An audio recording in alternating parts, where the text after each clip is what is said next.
Hello learners, welcome to Unacademy. मेरा नाम प्रांजल सिंह है और आज मैं आपके साथ एक बहुत ही इंपॉर्टेंट केस डिस्कस करने वाला हूं। जब मैं आपके सामने एक आईपीएस ऑफिसर का नाम लेता हूं तो आपके दिमाग में क्या आता है?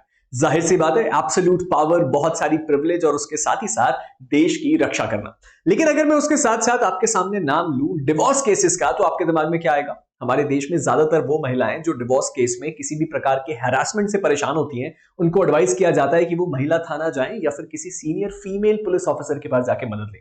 लेकिन आज का जो हमारा ये केस है, यहां पे एक फीमेल आईपीएस ऑफिसर ने अपने ही परिवार में यानी कि अपने हस्बैंड और अपने इन-लॉज के अगेंस्ट कुछ केस फाइल किया, जिसपे सुप्रीम कोर्ट ने बहुत स्ट्रिक्ट एक्शन लिया। और आज हम इसी चीज को कवर करने वाले हैं, जो दो इंपॉर्टेंट एस्पेक्ट के बारे में बात करता है: मिसयूज ऑफ पावर और दूसरा मैट्रिमोनियल डिस्प्यूट में मिसयूज ऑफ लीगल प्रोविजंस। चलिए शुरू करते हैं हमारे आज के इस वीडियो को। ये फोटो अगर आप देख के कंफ्यूज है कि क्या है, तो मैं आपको बता दूं, जो भी न्यूली जो आपके आईपीएस ऑफिसर्स बनते हैं, नियुक्त होते हैं, उनसे राष्ट्रपति जी जो है हमारी, वो ऐसे ही फॉर्मल मीटअप में राष्ट्रपति भवन में मिलती है। चलिए समझते हैं ये मामला क्या है। वाइफ जो कि एक आईपीएस ऑफिसर है प्रेजेंटली, उन्होंने 6 क्रिमिनल केसेस फाइल किए अपने हस्बैंड और अपने इन-लॉज के अगेंस्ट। अब ये केसेस कौन से थे, जरा ध्यान से सुन लीजिए। 498 A cruelty, 307 IPC attempt to murder, 376 IPC rape, उसके साथ ही साथ 406 IPC criminal breach of trust, और उसके तहत उन्होंने 3 सेपरेट कंप्लेंट्स भी फाइल करी डोमेस्टिक वायलेंस एक्ट के तहत। और उसके साथ ही साथ उन्होंने डिवोर्स और मेंटेनेंस की पिटीशन भी फैमिली कोर्ट में लगाई। यानी कि हर एक लीगल प्रोविजन को एक्सप्लोर किया गया जिसके तहत अपने इन-लॉज और हस्बैंड के खिलाफ केस किया जा सकता है। और अगर आपके अगेंस्ट ये हो रहा है तो उसको करने में कोई बुराई नहीं है।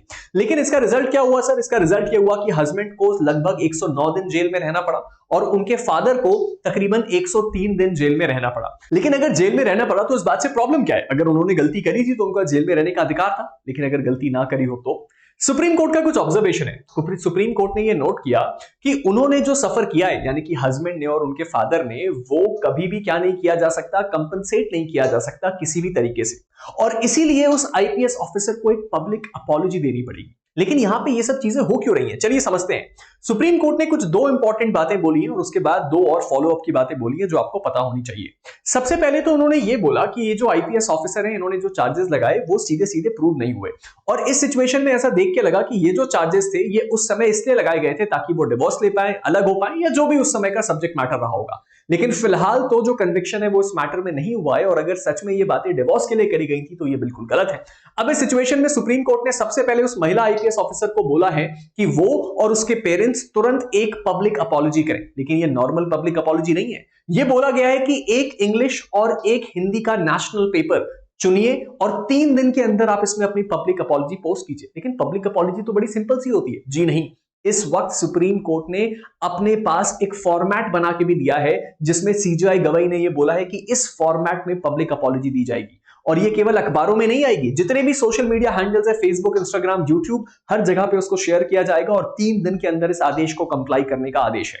उसके साथ साथ सुप्रीम कोर्ट ने दूसरा डायरेक्शन दिया कि ये जो अपॉलॉजी है ये कोर्ट के बताए हुए फॉर्मेट में दी जाएगी, यानी कि एक डिटेल्ड अनकंडीशनल अपॉलॉजी, जहां पे वो क्या करेंगी, हर्ट, सफरिंग और उसके साथ ही साथ गुडविल, हर एक चीज को एड्रेस करेंगी। साथ ही साथ वो इस बात को एक्नॉलेज करेंगी कि कितना ट्रॉमा कॉज हुआ है इस बात से, और उसके साथ ही साथ पीस और क्लोजर की बात करेंगी। साथ ही साथ एक नॉन एडमिशन क्लॉज भी रहेगा जिसमें यह बोला गया है कि सर इस पर्टिकुलर जो क्या है अनकंडीशनल अपॉलॉजी है उसमें कहीं पे भी कोई एडमिशन का ग्राउंड नहीं रहेगा। लेकिन मेन बात यह है कि एक फीमेल पुलिस ऑफिसर जो कि एक आईपीएस ऑफिसर है, उनको नेशनल अखबार में एक पब्लिक अपॉलॉजी करनी है जो कि सोशल मीडिया प्लेटफॉर्म पे भी शेयर होगी और एक कोर्ट के बताए हुए फॉर्मेट में होगी। सीधे सीधे उसके साथ साथ रिस्ट्रिक्शंस भी लगाए गए हैं कुछ आईपीएस ऑफिसर के ऊपर, जैसे कि वो अपनी पावर का मिसयूज नहीं कर सकती, जैसा कि इस केस में देख के लगा।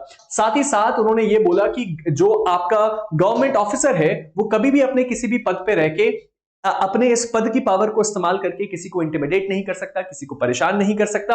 और उसके साथ साथ उन्होंने बोला कि कभी भी वो थर्ड पार्टीज के थ्रू कोई भी ऐसा लीगल एक्शन इनिशिएट नहीं करेंगी जो इस मामले से जुड़ा हो या जहां पे वो अपनी पावर का मिसयूज कर रही हो। साथ ही साथ कुछ जो है आपके प्रोटेक्शन भी है। The husband and his family can not misuse the apology before any authority और कोर्ट। उसके साथ साथ जो हस्बैंड और उसकी फैमिली है वो भी इस अपॉलॉजी का कोई मिसयूज नहीं कर सकती किसी कोर्ट ऑफ लॉ में ले जाके, और सामने वाले पार्टी के ऊपर कोई दूसरा लीगल ऑब्लिगेशन नहीं डाल सकती। और अगर उन्होंने ऐसा किया तो उसको कंटेम्प्ट ऑफ कोर्ट माना जाएगा।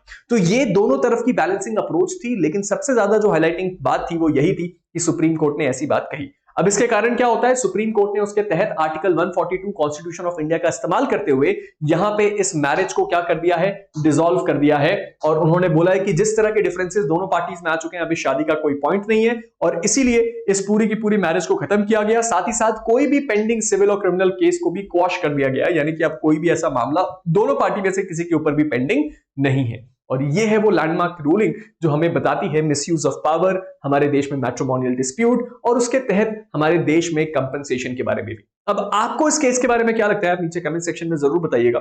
इससे पहले कि मैं इस वीडियो को एंड करूं, दो इंपॉर्टेंट बातें। अगर अभी तक आपने मेरे टेलीग्राम ग्रुप प्रांजल सिंह अनअकैडमी को फॉलो नहीं किया है तो उसको फॉलो कर लीजिए। मुझसे जुड़े हुए सारे अपडेट्स आपको मेरे टेलीग्राम ग्रुप पे मिल जाएंगे।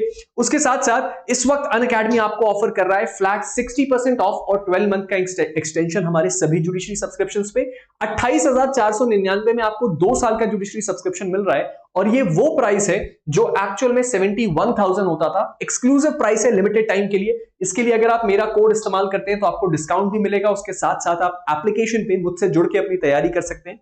इसके साथ ही साथ आप हमारे आइकॉनिक प्रो सब्सक्रिप्शन का भी इस्तेमाल कर सकते हैं, जहां आप एजुकेटर को अपना पर्सनल मेंटोर बना सकते हैं।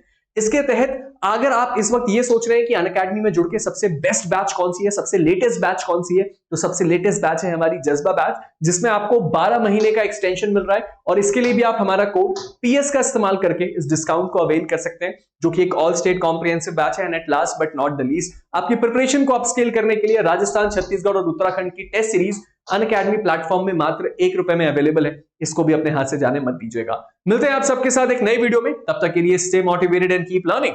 Thank you.